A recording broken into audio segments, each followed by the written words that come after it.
¿Pueden ver las imágenes? Sí. Particularmente esta. ¿Pueden ver? Bien. Levante la mano. ¿Quién le parece que está mal lo que están viendo en la imagen? Pues a alguno le pareció bien por lo que estoy viendo. ¿A alguien le parece que está mal? Levante la mano que le parece que está mal. Si usted que sus hijas o sus hijos estén en esa situación. O sea, ¿los parece que está mal? Bien. ¿Quién se anima a definir qué es el mal? Esto lo preguntó mi hija. Sí, ¿qué es el mal? El mal es, perdón, entendí mal la pregunta, pero el mal vendría a ser lo que se está haciendo diferente a la verdad que nosotros, o sea, lo que nosotros tenemos como verdad. Como correcto. Bueno, vamos a ir desarrollando un poquito. Vamos a refinalizar y logramos saber qué es el mal. Digo porque mi hija, por ejemplo, mi hija mayor de 3 años, hace un momento, bueno, ¿qué es el mal? ¿Sí? Tenemos que estar dispuestos a dar estas respuestas. Yo veo que aquí tenemos hermanas también que a veces trabajan con jóvenes y me van a preguntar, bueno, ¿qué es el mal? Algunos pueden tener amigos y son cosas que uno tiene que tener muy claras y saber resolver rápido. Siempre le digo a mis alumnos, vivan sus vidas de tal manera que cada vez que caminan están predicando. A veces van a un almacén y la forma en la que hablan, de que se expresan, en la que se paran, quizás es lo más cercano que tenga ese almacenero, ese taxista, ese chofer, sea lo más cercano a conocer la verdad de Dios. Entonces tenemos que tener la sabiduría suficiente para poder en cada momento transmitir lo que hemos recibido. Cuando yo observo esta imagen, yo lo primero que veo es que es el cúlmine de toda herejía posible. Yo cuando observo a una niña de no más de 6 años con sadomasoquistas en un desfile público, pienso que estamos en una sociedad que ya había permitido paulatinamente el ingreso de ciertas ideologías que fueron atentando contra el ser. Y ya te voy a explicar después qué es el ser. Por eso tenemos una sociedad sin belleza, una sociedad sin bondad, una sociedad sin verdad. Vemos fenómenos como lo que podemos definir transhumanismo en algún punto, transespecies, propio del arte posmoderno en algún momento, el aborto procurado. Aquí tenemos claramente el fenómeno de las transespecies, un hombre que se persigue al alma, tenemos que graciosa la historia. Esta es la sociedad. No sé si con esto lo puedo cambiar el canal. Nos fuimos a la vez. ¿Nos parece que se cambia? No me da el ángulo. No. Ahí está, listo, dejemos ahí. Pues vamos a hablar rápidamente. ¿Cómo estamos de tiempo? ¿Bien? Me avisa por favor cuando vaya pasando de 10 minutitos, alguien me levanta la mano y me dice, listo, gracias. ¿Qué es una familia? Esto no me interesa que tomen. ¿Aquí está tomando nota? La gente que está tomando nota quiere decir los quiero.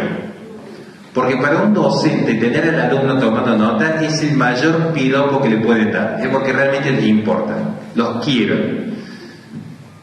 No se preocupen tanto por tomar nota de esto porque las diapositivas mías son de dominio público. Después yo les paso mi mail o lo que sea, yo los comparto. Además, yo doy clase gratis de filosofía los viernes a la mañana. Mi celular es público. O sea que, pero sí quiero que se concentren en esto. La pregunta, ¿qué es una familia? ¿Quién se anima a decir qué es una familia? Somos todos de familia, se supone. ¿Qué es una familia? Alguien dijo, el valiente, ¿qué dijo? Alguien dijo papá, mamá, usted. Más fuerte. Un papá, una mamá, un hijo, un hombre, una mujer. Pero yo como filósofo se lo voy a discutir a eso. Porque yo le diría sí y no. Por eso dije, hay que ser cautos. Nosotros entramos a una batalla cultural creyendo que sabemos cosas por sentido común, intuición, tradición. Pero los que están al frente son muy ávidos en la retórica. Porque voy a hacer el ejercicio, a mí me gusta jugar con mis alumnos de que yo soy más progresista de los progres, porque me leí todos los autores progresistas sabidos que puede haber en filosofía. Yo le pregunto a usted, por ejemplo, un niño que es huérfano y que tiene que ser criado por su abuelo o su tío, ¿usted le diría al niño que su abuelo, que ese tío, no es familia? Claro, para ella es su familia. Una mujer que fue madre soltera y que decidió no abortar y que cría con mucho amor, tengo muchas alumnas así, yo les diría, ¿no es familia ese hijo? El tema es, acá viene la pregunta, y esto es un consejo, ¿quiénes están estudiando alguna carrera universitaria en este momento? Muy bien que siendo estudiantes estén aquí, muy bien.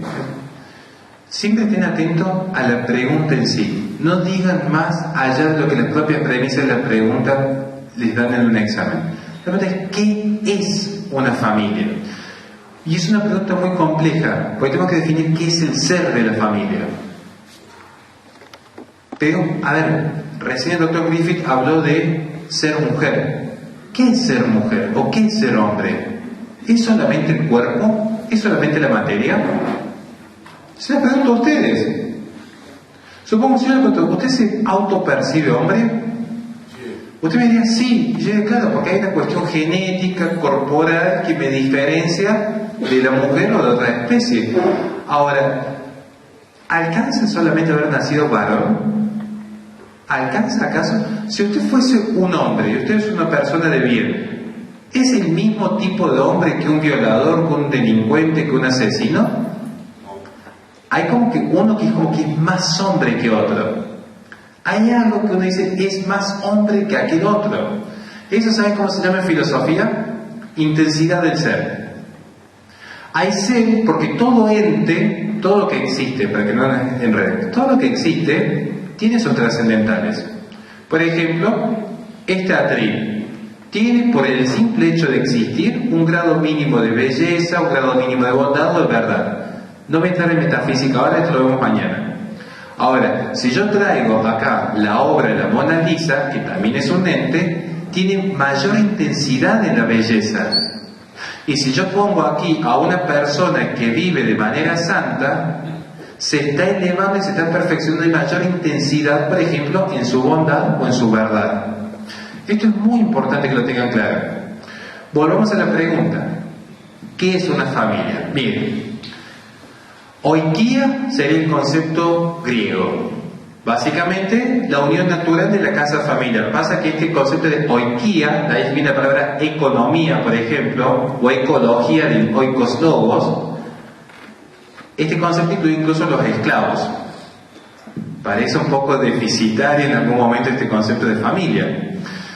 Por ejemplo, se dice conjunto de personas que se alimentan juntas en la misma casa y a los que un pater familias tiene la obligación de alimentar.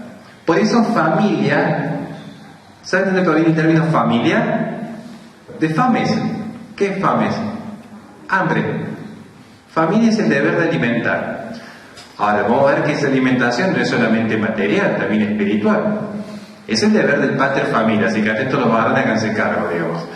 Pero familia proviene de esto, el concepto del hambre.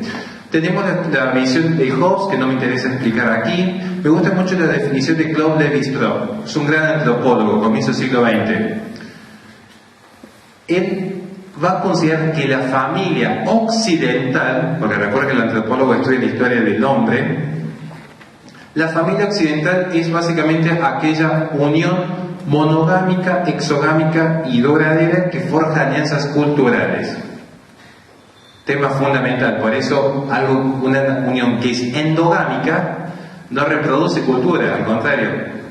Vemos cómo la sociedad actual, si el globalismo avanza, es porque justamente las naciones comienzan a ser endogámicas, no se reproducen, no hay un vínculo de mi familia con otra familia, sino que todo empieza a morir sobre sí mismo, que es un poco lo que está pasando en Occidente hoy. Ejemplos concretos: la tasa de natalidad en Italia llegó a estar en 0,9, España en 1,1, Argentina 1,7, tengo entendido que Paraguay en 2,0, al borde están. Esto es para que podamos empezar a ver el problema. Pasemos por favor, si puede ser, la siguiente diapositiva.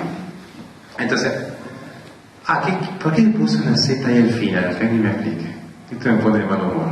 Pero bueno, todos estos problemas que nosotros vemos hoy en la familia, por ejemplo, pensemos divorcio vincular, aborto procurado, ¿Quiénes están casados aquí? No todos. A ver, no estoy juzgando, después que vemos. ¿Es natural? Veamos un ejemplo concreto. Levante la mano, ¿quién conoce a 10 personas que hayan abortado? Sin miedo. Alguien yo conozco porque trabajo en una fundación, porque 10 personas que hayan abortado. Un pastor es natural por su función, usted también. 3, 4. ¿Conocen más de 10 personas que han abortado? Levante la mano quien conoce más de 10 personas que simplemente no quieren tener hijos por la carrera, la empresa, el dinero, los viajes. ¿Vieron cómo se controla la natalidad en una nación? Ni siquiera hace falta llegar a una práctica violenta como el aborto. Ni siquiera hace falta llegar a una práctica violenta. Es mucho más fácil de controlar la natalidad de lo que ustedes creen. Pero el punto es, ¿cómo sé yo? Voy a la pregunta siempre, que esto que yo denuncio es un mal. Porque acá estamos todos denunciando el mal. Decimos, no, que la ideología de género, que la izquierda, que los progres, que los zurdos empobrecedores. Sí, está todo mal. Ahora, ¿qué es el mal? Y para esto necesito los conceptos claros. Si yo quiero definir qué es una familia, tengo que hacer un salto de fe. ¿Me van siguiendo hasta acá? El salto de fe es un salto filosófico. Porque yo tengo que, si me voy a amparar en una filosofía inmanentista o en una filosofía realista. Y para esto tengo que explicar qué hay de diferente entre el realismo filosófico, al que yo ascribo, y los invito a ustedes que formen parte de esto, o el inmanentismo, que es la filosofía de base de todo progresista. No importa si es monista o nihilista. Mañana vamos a ver qué es la diferencia entre uno y otro. ¿Me van siguiendo hasta aquí? Pensemos en el concepto del realismo. Esa es Santa Inés en honor a mi hija mayor. Concepto de lo trascendente. ¿Qué necesito yo para entender el bien y el mal en esta visión de la trascendencia? Hay una relación de presencia y distancia. ¿Alguien diría que Dios está presente aquí? ¿Quién cree que Dios está presente? ¿Qué variantes? Ahora, ¿quién se considera Dios? Parecen seguros de esto, pero les aviso, por ejemplo, que un pensador que marcó por completo toda la filosofía de la modernidad, que se llama Baruch Spinoza, judío excomulgado de su sinagoga, Baruch Spinoza diría todo lo contrario. Él diría, todos somos Dios, porque todo lo que existe no es por participación, es por extensión. ¿Habían escuchado alguna vez el término participación y extensión? Alguien dijo así allá. Ustedes piensan que esto es complejo, y sé que lo es, pero si el concepto de participación en Dios o el concepto de extensión de Dios no lo tienen claro, aún siendo el más cristiano bíblico que puedan ser en toda su vida, les puedo asegurar que no van a poder debatir a fondo, por ejemplo, con un monista como Spinoza, que es el que marca toda la filosofía de la izquierda del siglo XVI a la actualidad. Toda la filosofía está marcada por el inmanentismo de Baruch Spinoza. Esta palabra inmanentismo, que yo lo voy a explicar, si bien siempre existió en la filosofía, se termina de consolidar con Baruch Spinoza. Es el Messi de la filosofía inmanentista. Marca un antes y un después. Es el parteaguas. Lo que para un cristiano sería Jesucristo, que marca un quiebre en la historia, para un inmanentista Spinoza es lo que cambia la historia por completo. Y todos los pensadores que vienen después de él, Nietzsche, Jean-Paul Sartre, Hegel, todos los pensadores que marcan la filosofía parten del inmanentismo de Spinoza, sin excepción. Entonces, si no conocen esto, pueden combatir el fenómeno. Podemos decir, está mal un desfile LGBT. El tema es, por lo tanto, ¿qué es el mal? Y si no pueden responder sólidamente qué es el mal, van a ganar porque son más en número en un sistema democrático. ¿Vieron la importancia de conocer esto? Que parezca denso. Entonces, volvemos al tema. La trascendencia. Yo tengo una relación de presencia y distancia con los tres pilares que hacen a la existencia. Con Dios, el mundo y el hombre. Dios está presente, pero yo no soy Dios. Yo estoy presente en el mundo, pero yo no soy el mundo. Yo estoy presente entre ustedes, pero yo no soy ustedes. Por eso tengan cuidado cuando empiecen a escuchar, por ejemplo, ecologistas, que es la tesis de mi libro, cuando le dicen hay que ser uno con la naturaleza. Eso es herético. Porque si yo soy uno con la naturaleza, no hay un límite entre mi esencia y el mundo. Y si no hay un límite entre mi esencia y el mundo, no hay ser. No hay una distinción entre el yo y el otro. Por eso es que ser cauto. Una cosa es cuidar el ambiente, que está muy lindo, que no quememos bosques, que no ensuciemos el océano. Pero esto de ser uno con la naturaleza no está en límite dado. Que es lo mismo que sucede con los transgéneros, que es lo mismo que sucede con los transedad, con los transespecies. ¿Cuál es el límite? Por eso, para el realismo filosófico, es fundamental la distinción entre realidad interior y realidad exterior. Hay una adentro y hay una afuera. Yo puedo distinguir, si yo estoy adentro del hotel, ¿qué significa? Que hay una afuera del hotel. Ahora, si todo es el hotel, nunca podría salir del mismo. Esto es importante, reconocer que hay una realidad exterior al ser humano. Por eso la realidad, ¿de dónde viene la palabra realidad? Realidad proviene de res. Res significa cosa, que es el primer trascendental que tiene todo ente. Todo ente tiene 6 trascendentales: res, unum, aliquid, bonum, pulcrum y verum. La realidad parte de reconocer la res, la cosa. Nosotros no somos metafísicos que empezamos considerando allá arriba a Dios y después empezamos a especular. Partimos de la realidad. Yo lo veo con mis 2 hijas, cómo aprenden la teoría del conocimiento que tienen. Yo parto de la realidad y digo, bueno, ¿qué tengo yo? Tengo un libro. ¿Pueden verlo? Entonces yo digo, bueno, ¿qué es esto? Primero, ¿esto es o no es? Esta es la primera pregunta. Es. Ahora, esto es. Si esto es, ¿qué lo causa? ¿Cuál es la causa eficiente? ¿Qué diferencia hay entre este libro y este celular? Porque las dos cosas existen, pero hay algo que es esencialmente distinto. Y si esto tiene una causa eficiente, ¿por qué alguien lo escribió? ¿Para qué lo escribió? Causa final. Si no tuviera causa final, todo sería mecanicismo puro, como sucede en la modernidad. Si este libro existe, ¿de qué está hecho? ¿Cómo está hecho? Causa formal y causa material. Y este es el punto fundamental. Nosotros, los realistas, ¿alguien acá cree en Dios? Bueno, si creen en Dios, necesariamente tendrían que ser realistas. Tienen que creer en un logos trascendental. ¿Qué es un logos trascendental? Que hay una inteligencia, veamos, esta inteligencia de la que yo hablo no es patrimonio exclusivo del cristianismo. Pensemos, por ejemplo, en Genófanes. Podríamos pensar en Parménides, Pitágoras. Ellos creían, los griegos, que había que tomar distancia de estos dioses panteístas y politeístas que eran viciosos. ¿Vieron cómo era Zeus? ¿Alguien conoce a Zeus? Era un mujeriego empedernido y vicioso.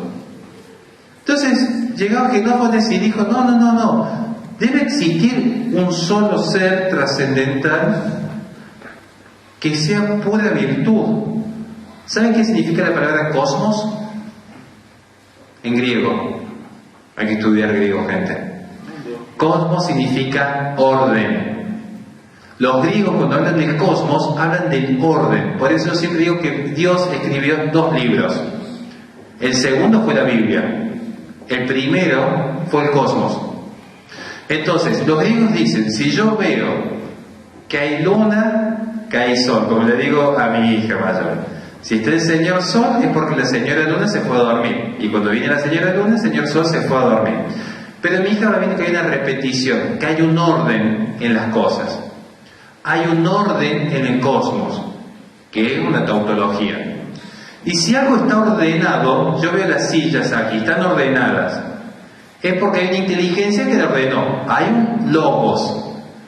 Y a partir de este logos surgen tres procesos fundamentales en el hombre. La contemplación, ¿qué sabe qué significa contemplar? ¿Qué significa contemplar? Más profundo. ¿De dónde viene la palabra contemplar? Contemplus. Cuando ingresaron a los templos griegos a poder observar el movimiento de los astros. De allí viene la contemplación. Es observación. De la observación sigue la palabra especulación. ¿Cuál es el origen de la palabra especulación? Speculus, espejo, que es cómo empiezo yo a ver este reflejo de la realidad externa en mi interior. Y de allí viene la palabra teoría. ¿Qué es lo que es teoría? Esto viene de teos, de Dios, que es cómo interpreto con esta inteligencia que es preternatural, más allá de la propia naturaleza del conocimiento, esta realidad. Por eso, el realista filosófico tiene conceptos fundamentales que son el orden, la jerarquía y los límites. De hecho, los romanos, cuando hablan de exterminar, extérminos, ¿qué significa extérminos? Romper los límites, fuera de los límites.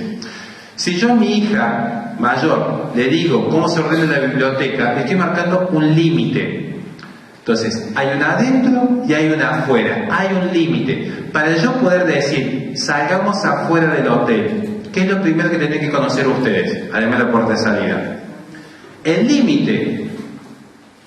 Si yo le dijese, por ejemplo, a Pablo, que ha sido tan generoso con nosotros en estos días, le dijese, señor Pablo, usted no puede ir más allá de ahí. ¿Qué es el ahí? No es un límite claro. Porque él decía, bueno, hizo un paso, pero ¿cuál es el límite? Tiene que haber un principio que establezca esto sí, esto no. Esto es, esto no es. Y esto es el realismo filosófico. ¿Y por qué importa esto? Porque cuando yo tengo claro el ser, que está limitado, mi acto de ser está limitado, yo puedo después definir si lo que estoy haciendo responde al deber ser o no. Por eso implica la relación. Y de ahí extremo el lograr sí hacer. ¿Sí? ¿Hay una pregunta? Sí, lo quería consultar nomás. De unos conceptos que usted está dando de acuerdo al realismo. Sí. De acuerdo al realismo. Sí.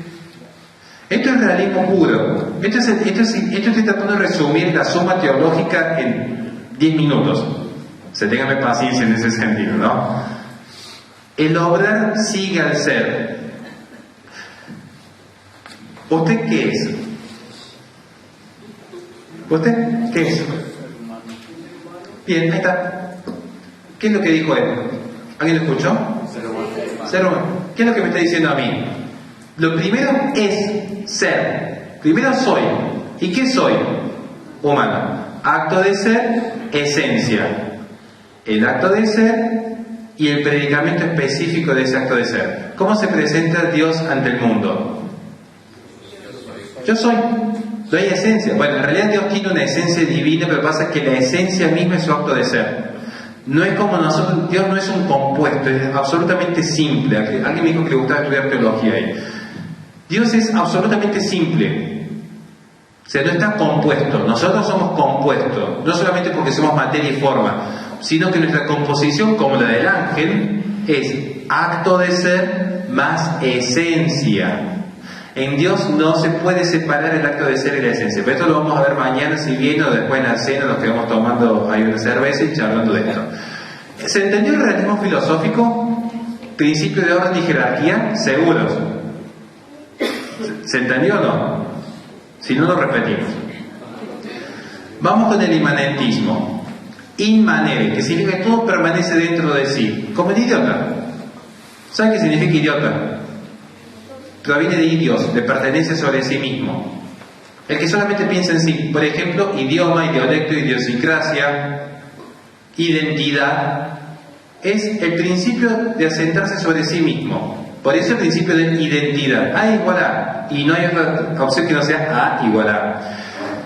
En el inmanentismo, acá puse la imagen de un drag queen leyéndole libros a niños. ¿Saben qué es lo grotesco de la imagen? ¿Pueden ver la foto, lo que está en la primera fila? ¿Pueden ver bien la imagen? Yo no sé qué me resulta más grotesco en imagen. Si un travesti leyéndole cuentos a los niños o niños usando cubrebocas. Yo no sé qué es más violento. Yo cuando veía la pandemia, los padres que le metían los barbijos a los niños, pero me daban una gana de meter un cachetadón en la nuca. El inmanentista no va a reconocer que hay una inteligencia trascendental. Esto es importante, sobre todo quien se dedica a misionar o predicar. Bien, este es el fundamento para el debate contra el ateo. Tienen que tener claro cómo piensa el ateo. El ateo no es que dice, vamos a violar niños todos los días. Bueno, algunos sí. Pero el que lo dice es más coherente. Y ahora voy a explicar por qué. El ateo que le dice, vamos a salir a violar niños todos los días, termina siendo el ateo más consecuente y coherente con su propia forma de entender la existencia. ¿Por qué? Porque para ellos no hay un logos trascendental. No hay un límite previo. No es como mi hija que tiene el papá que le dice, la biblioteca no la tocas. Y después va y me desacomoda todo. Creo que me quieren hacer morir una CB, mis hijas, sinceramente. Pero no hay un límite previo. Es el ser humano que se da a sí mismo, su noción de lo bueno, lo bello y lo verdadero. No hay un Dios, una inteligencia, un orden sobrenatural. Entonces, el mundo no se descubre, el mundo se transforma. ¿Esto quién lo dijo? Marx.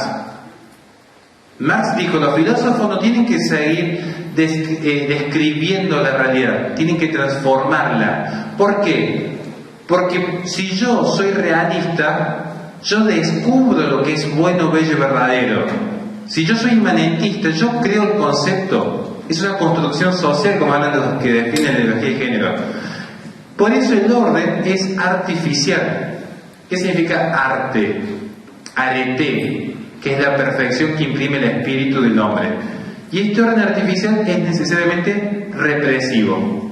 Por eso van a ver que filósofos como Simone de Beauvoir, Judith Butler, Michel Foucault, el degenerado de Woodman Reich, el pervertido pedófilo de Kinsey, para ellos la sexualidad, y Petra Kelly, no lo vamos a dejar afuera tampoco por ser mujer, para ellos los tabús sexuales son represión, porque intenta alguien siendo ateo, los que creen en Dios, piensen, si no hay Dios, yo me abro la piel. ¿Dónde está escrito, por ejemplo, que hay que respetar la infancia, que hay que respetar al niño, que hay que respetar su pureza?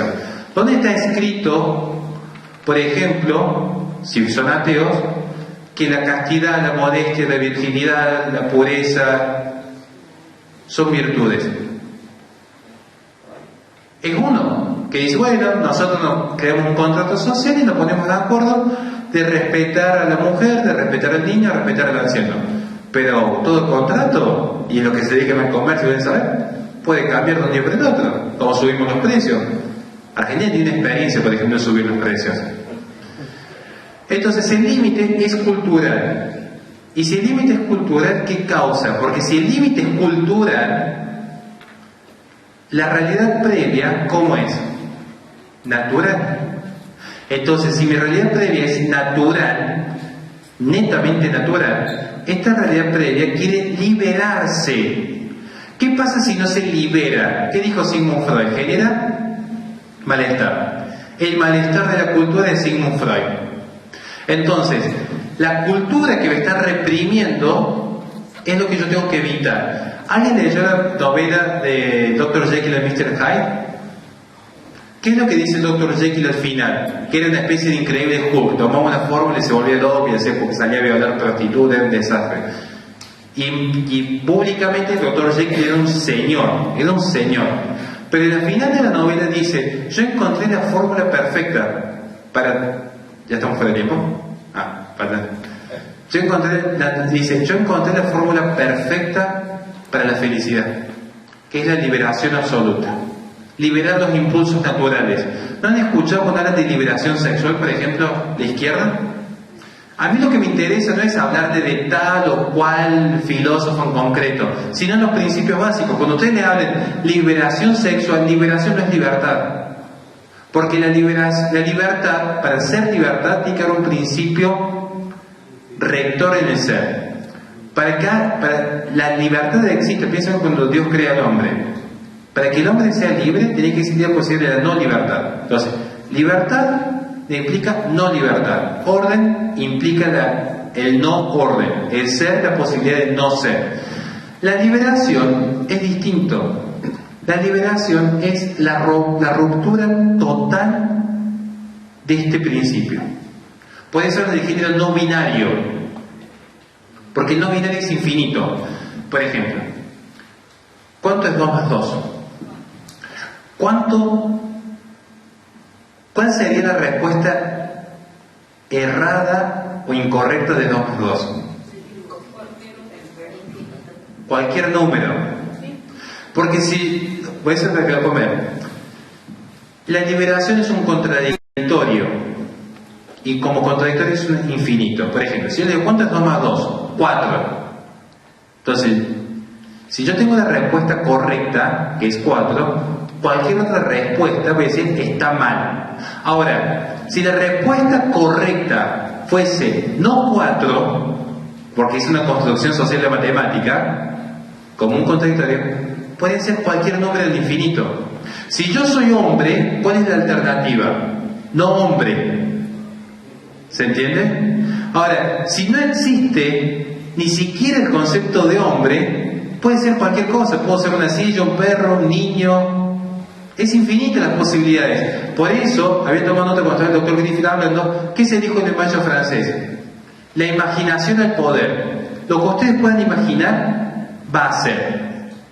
Y esto es el producto del inmanentismo, porque no prevalece la inteligencia, que es la que descubre el orden, sino que prevalece la voluntad, que es la que crea los conceptos. Pasemos a la siguiente. ¿Vamos bien hasta acá? ¿Están muy aburridos? ¿Seguro? Bueno, se va entendiendo, ¿verdad? Entonces, acá tenemos, esto es fundamental. Por este principio del realismo, es que podemos descubrir la diferencia entre ser y deber ser. Y al final espero que les quede claro qué es el bien y qué es el mal. ¿Pueden ver las imágenes de Jesús curando un ciego? Pueden preguntar, no quiero entrar en teología, no es teología, por favor, no me salen con un biblazo en la cabeza. Pero ¿qué es lo que presupone que Jesús cura a un ciego? ¿Qué es lo que tiene que tener el ciego? Bien. ¿Qué es la ceguera? Es casi ausencia, pero es un término más específico, se llama privación. La ceguera es un mal. El mal no tiene causa. El mal no está causado. Todo ser, por el hecho de ser, salvo Dios, que es incausado, todo lo que existe tiene 4 causas. Y una de estas 4 causas es la causa eficiente. ¿Se entiende hasta aquí? La mesa, ¿existe o no existe? Entonces, alguien la hizo. ¿Se entiende? Tiene una causa eficiente. Bien, la vista tiene causa eficiente. La ceguera es un mal. Como es un mal, no tiene causa eficiente, tiene causa deficiente, porque es un no ser. No está agregando algo a la realidad, sino que está quitando de la realidad. La oscuridad, ¿existe o no existe? Es capciosa la pregunta. Lo que existe es la luz. La oscuridad es simplemente ausencia de luz, igual que el frío es ausencia de calor. El no ser. Por eso es complejo entender que Dios crea ex nihilo, crea desde la nada. Y desde la nada es lo que empieza a existir. Jesús, para curar, tenía que curar a un ciego. ¿Pero por qué decimos esto? Porque si yo tengo un niño que nace ciego, yo digo, tiene un mal, no puede ver. Pero yo no diría, por ejemplo, cuando mis hijas nacieron, al doctor, ¿qué problema con mi hija? Nació sin alitas. Las alas son propias de los pájaros, no del humano. Por eso cuando ustedes dicen, no, el mal es ausencia del bien, yo les digo con todo respeto, si a mí un alumno me responde eso en un examen de metafísica, lo tengo que reprobar. Porque las alas son un bien, objetivamente, es un ente que se incorpora accidentalmente sobre un pájaro. Entonces, que no tengan alas mis hijas es una ausencia de bien. Usted no tiene alas. Entonces, hay una ausencia de un bien porque las alas son un bien. Pero yo no diría hay un mal en usted. Distinto si usted, por ejemplo, padeciera ceguera. Porque allí sí hay una privación del bien debido. Ahora, ¿cómo sé yo que hay una privación del bien debido? Por ejemplo, cuando un niño es abusado, o cuando a una esposa se le miente, o cuando una persona es asesinada en la eutanasia. ¿Por qué digo que se le ha privado el bien debido? Porque la vida, por ejemplo, en el caso de la eutanasia o el aborto, o en el caso de la pureza, o la castidad, o la virginidad como virtudes en el niño, esas virtudes agregan perfección al ente. Si yo soy una persona honesta, trabajadora, estudiosa, perfecciono mi ser, lo elevo, actualizo las potencias al máximo. No me degrado como una bestia iracunda o lasciva. Si alguien a mí me miente, está restringiendo mi deber ser. Entonces, para yo poder establecer qué es el deber ser, necesito mostrar lo siguiente, que quiero que lo vean acá. Tengo que... No, el anterior, por favor. No, ¿dónde estábamos? Gracias. Tengo que ver lo siguiente. Yo tengo que partir primero de conocer el ente. ¿Qué es el ente? Id post est. ¿Saben por qué los filósofos hablan en latín? Porque son unos ignorantes que quieren hacerte cuenta que saben algo. El ente es aquello que está ejerciendo el acto de ser. ¿Qué es aquello que está ejerciendo el acto de ser? Yo tengo el ser. Los que algo saben de Dios quizás les resulte fácil esto. Yo primero tengo el ser. Y luego por participación aquello que ejerce el acto de ser. Esta mesa ejerce el acto de ser. Yo ejerzo el acto de ser. Este libro ejerce el acto de ser. Y para ejercer el acto de ser aparece la forma. La forma no es la figura. Me acuerdo que una chica en un examen le dije, bueno, pero ¿cuál es la forma de la mesa? Bueno, me dice cuadrada. Le dije, no es la figura. La forma es el principio actual de la esencia. Cuando la esencia se actualiza. Vamos a hacer un ejemplo para que se entienda. Ya terminamos, ya sé que están cansados, ya terminamos. Paciencia. ¿Algún voluntario que quiera responder una simple pregunta? No se peleen por responder. ¿Nadie es voluntario? ¿Alguien de allá quiere responder una pregunta? Usted. No hago voluntario. Usted puede señáleme solamente 3 personas, 3 seres humanos. Sí, señálame 3 seres humanos.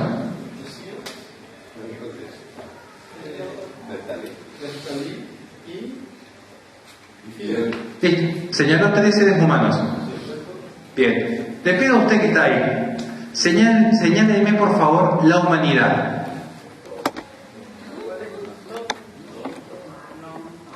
¿Para qué me dice? Que no, ¿Por qué? Porque la humanidad es la esencia.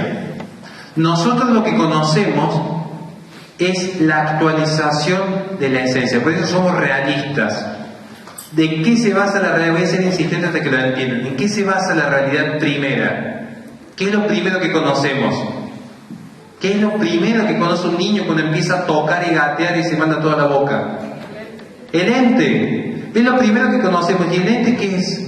Es una actualización, es el acto de ser. Yo conozco primero la realidad, conozco la cosa. Y después empiezo con mi inteligencia a abstraerme y elevarme hasta decir, si yo conozco un ser humano, 2 seres humanos, 3, conozco 1, 2, 3, 4, 5 entes, y resulta que estos entes, aunque tengan diferencias, color de pelo, edad, sexo, hay algo que los unifica, hay algo que los identifica. Y esto es lo que yo llamo la esencia. Por eso la forma es el principio actual. ¿Qué significa actual? Que está ejerciendo el acto. cuando estoy en la actualidad, es en acto, en la realidad, la cosa siendo, la forma siendo, el ser humano siendo. ¿Y qué es la esencia? Aquello que hace que una cosa sea lo que es. Es decir, aquello que hace que el hombre sea hombre. Esta es la esencia. Es ese principio que nos determina qué soy. Básicamente la esencia es lo que limita mi acto de ser. Porque yo podría ser un micrófono, un proyector o un ser humano. Porque todo está siendo, todo es. Pero eso no es lo mismo que yo. Entonces, si eso es y yo soy y tenemos el mismo verbo, ¿por qué yo digo un ser proyector y un ser humano? Porque hay diferencia en qué? En la esencia. Y por la esencia yo puedo determinar el deber ser. Porque si no hubiera habido una enfermedad de la ceguera, Jesús no lo tendría que haber curado al ciego. Pero resulta que Jesús dijo, por la propia naturaleza del ser humano, le es debido poder ver. Pero no le es debido poder volar. Por eso Jesús nunca realizó un milagro dándole alas a ninguna persona, pero sí curando la vista, porque si no es debido poder ver. Ahora, cada uno debería pensar ahora si nos es debido o no morir. Esto es para que lo piensen, porque el mayor milagro fue vencer la muerte. Entonces quizás haya algo en nuestra naturaleza primera, antes de la caída, que diga mucho de nuestra esencia. Pero esto es materia ya de teología que lo podemos ver mañana. Pasemos a la siguiente. Entonces, ¿cómo es nuestro ser? Ahora ya termino con esto. Nuestro ser es primero ser persona. Y la persona tiene un alma racional, dotada de inteligencia, que se orienta a la verdad, y voluntad, que se orienta al bien. Por eso somos libres, porque somos seres racionales. De los 5 grados de vida que existen en el cosmos, nosotros estamos en el 3er grado, y del 3er grado en adelante somos libres. Por eso una planta que tiene alma vegetativa o un animal que tiene alma sensitiva no son libres. Pero sí un ángel que en el mismo acto de la creación tenía que tomar la decisión servir o no servir, y el propio Dios. Dios es absolutamente libre, Dios no actúa por necesidad. Que este es el gran error que tiene, por ejemplo, Guillermo de Ockham, otro que ha abastecido con el nominalismo a todos los vicios que tenemos hoy en la posmodernidad. Ya estaban escritos hace 700 años estos errores. Somos seres libres, pero tenemos una particularidad. Tenemos una naturaleza dada y una naturaleza construida. Por eso yo le pregunté al Señor, ¿usted se autopercibe hombre? Y él me dijo, sí. Y yo dije, ¿usted es el mismo tipo de hombre, por ejemplo, que un abusador? No. El señor Pablo, ¿es lo mismo, por ejemplo, que un hombre corrupto? No. ¿Por qué no?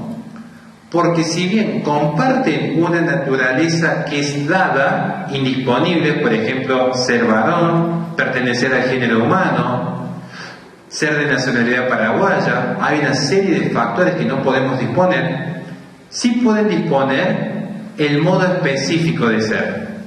Y acá le pasamos entonces a la siguiente diapositiva. Tenemos la posibilidad a través de la voluntad de controlar los apetitos. ¿Qué son los apetitos? ¿Qué te piensa cuando tienes hambre? ¿Que tiene hambre como yo? Yo me estoy muriendo de hambre. ¿Qué significa apetito? Apetere, que significa tender hacia. Y esa tendencia del alma es siempre hacia un bien. El alma, la voluntad del hombre, siempre quiere su propio bien. Siempre. Algunos quieren llegar a Dios, ¿o no? ¿Quién quiere llegar a Dios? No sé si todos, me daría, no sé. Ojo que una cosa es decirlo y otra cosa es hacerlo. Que hay una diferencia. El ladrón cuando sale a robar también quiere su bien. No quiere el bien, quiere su bien. Pero la voluntad siempre quiere su bien. Porque si el ladrón no viese en el robo un bien, no sale a robar. Así de simple.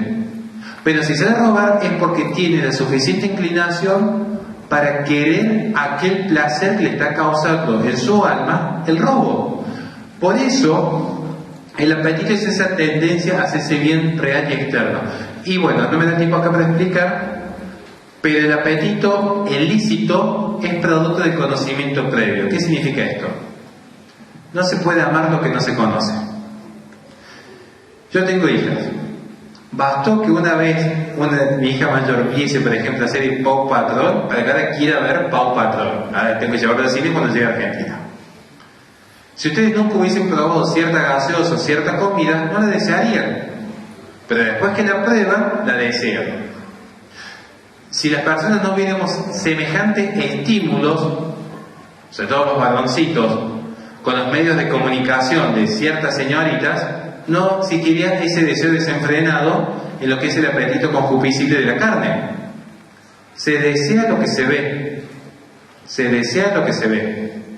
Por algo, en la cristiandad, fue un tema fundamental para la modestia y el pudor que la mujer se cubra, porque se cubre lo sagrado. Y el cuerpo es sagrado, el templo del Espíritu Santo. Por eso se cubre lo sacro. Porque no se puede desear lo que no se conoce. Pasemos por favor a la siguiente. ¿Y por qué les di esto?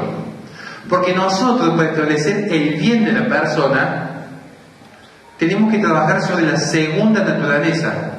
Porque la primera no la podemos cambiar. Por más que un niño se mutile sus genitales, no deja de ser niño. Lo que pasa es que hay una degradación. Santo Tomás de Aquino lo explica. La persona en el hábito, ¿sabes qué es el hábito? El habitus, lo que habita. Esa predisposición constante de la voluntad que la orienta o al bien o al mal. Sobre el hábito trabaja la virtud. Es la segunda naturaleza nuestra. Nuestra segunda naturaleza no es la que explicó Simón de Beauvoir. La segunda naturaleza, ¿cuál es? El hábito. Y es un hábito que puede ser virtuoso, que nos eleva como los santos, o vicioso, que nos degrada como las bestias. Santo Tomás de Aquino, libro segundo, cuestión 64. Entonces, dice San Agustín, el libre arbitrio. La virtud es el buen uso del libre albedrío. El libre albedrío es una facultad inherente al ser humano, que nunca se pierde. ¿Quiénes acá trabajan con gente que es drogadicta? Usted. Si perdiese la libertad del drogadicto, ese libre arbitrio, ¿lo podría recuperar? Es como creer que se pierde la dignidad. Es como creer que yo pierdo el ser hombre porque me mutilé. Es inherente al alma racional la libertad, o mejor dicho, el libre arbitrio. Es inherente. Lo que sucede es que yo puedo viciar el ejercicio o suspenderlo. Por eso el niño por nacer, el drogadicto, la persona con eutanasia, que le van a aplicar la eutanasia, están privados del ejercicio de la razón, pero no pierden la razón, pierden el ejercicio de la libertad, pero no pierden esa facultad inherente. El tema es, ¿qué uso estoy dándole yo a ese libre arbitrio? Si es virtuoso o no. Entonces, la virtud es una perfección de la potencia. Mañana vamos a ver lo que es acto y potencia en profundidad, porque no es lo que le están explicando en YouTube, se lo aviso desde ya. Cuando empiezan a buscar en YouTube acto y potencia, les puedo decir que el 99% de los videos están mal, el 99%. La virtud es una perfección específica de la potencia, y la virtud es inherente al hábito operativo, porque es la voluntad la que está operando. El tema es con qué predisposición, al bien o al mal. Al bien es la virtud. Pasemos por favor a la siguiente diapositiva. Pasémosla, puedes leer la diapositiva. Entonces, el bien es lo que perfecciona el ente. ¿Por qué lo perfecciona? Per factum. Esto significa perfecto. Per factum, por eso hacemos Dios perfecto. Porque lleva la esencia lo más posible a su máximo grado. Si yo soy una persona, pensemos, ¿no? Justa, valerosa, estudiosa, trabajadora, honesta. Supongamos que yo tuviera estas virtudes y las tuviese todas. Más estoy perfeccionando mi ser. Pero si soy mentiroso, iracundo, lascivo, más lo estoy degradando. Por eso, los ataques a la familia provienen, como pueden ver en imágenes, esta es la más grotesca que he hecho, provienen de este no ser, porque el ser opera sobre el bien. Entonces, el no ser lo que hace es privar al ente de la perfección. Piensen, por ejemplo, si su marido le miente, su marido le golpea. O si alguien empieza con lecturas heréticas o cosas extrañas, esotéricas, estas cosas medias raras que andan dando vuelta. Se están privando de la verdad. De allí que tenemos los problemas del divorcio, aborto procurado, la ideología de género, el matrimonio igualitario. ¿Por qué? Porque son todas instituciones que degradan al hombre, no lo perfeccionan. ¿Qué perfección podría haber, por ejemplo, en el divorcio? Es como la ruptura, por ejemplo, de un voto de castidad. ¿O qué perfección podría haber en el matrimonio igualitario? ¿Dónde está la complementariedad y alteridad en un niño adoptado por dos hombres? ¿Acaso un hombre aporta lo mismo que una mujer? ¿O una mujer lo mismo que un hombre? ¿Dónde está la figura materna, la figura paterna? Por eso son siempre privaciones. Se priva la verdad y por lo tanto el ente no se perfecciona, se degrada. Pasemos por favor a la siguiente. Entonces, ¿cómo debería ser la familia? Bueno, puede dar una definición religiosa, pero me gustó la de Claude Lévi-Strauss. Monogámica, exogámica y duradera. Porque allí se ve la institución primera en la que el niño se convierte en hombre. Allí está la verdad. Allí está la verdad. Lo explicó esta mañana en la radio. Yo cuando a mi hija le enseño a caminar, le estoy enseñando que deje de ser un ser cuadrúpedo para ser un ser bípedo, porque camina, no tiene la libertad o de tomarse el ascensor o subir las escaleras o ir en colectivo o manejar. Algo que de hecho un esclavo no puede hacer, un animal no puede hacerlo. Un cuadrúpedo, como un bovino o un equino, son domesticables. Por eso hoy la sociedad está tendiendo hacia la animalización del ser humano, que es un poco lo que explico en mi libro. Porque es mucho más fácil de controlar que un ser libre. El ser libre, al ser racional, puede discernir, de allí viene espíritu crítico, el discernimiento. Así que ahora ya para terminar, agradecerles a todos, de verdad, esta es mi hija que obviamente le tapo la cara. En este momento estamos ayudando a Angie, que ha superado 9 tumores, estamos ayudando con mi familia, viendo una situación muy precaria, así que gracias a los que vinieron, si nos quisieran colaborar con la compra de un libro, todo eso se destina justamente para seguir con nuestro apostolado, que digo, es más que redes sociales y es más que filosofía, tiene que haber una obra en el ser para que le demos un sentido trascendente. Cada uno desde su lugar, mi humilde lugar es este. Realmente muchísimas gracias a todos.